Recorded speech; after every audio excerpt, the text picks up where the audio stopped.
ఏ బాబు, ఎందుకు ఏడుస్తున్నావు? ఓహో, నీ ఆట బొమ్మ విరిగిపోయిందా? అరే, ఇది కోతి, దీని కాలు విరిగిందా? ఓ, కోతి కుంటిదైపోయింది. సరే చూడు, దీన్ని పట్టుకో. ఇప్పుడు ఆట బొమ్మ విరిగిపోతే విరిగిపోని, నేను నీ కోతిలా మార్చి చూపించరా?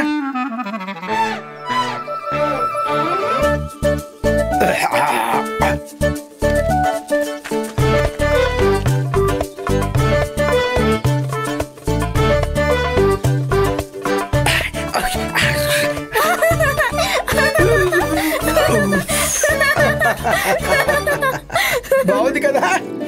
బాబు, ఇప్పుడు నీ కోతి విరిగిపోయిందనుకో, నువ్వే కోతిలా మారిపోవచ్చు. ఇప్పుడు నువ్వు కూడా నాతో పాటు చేస్తావా? బాగుంటుంది, చెయ్యి.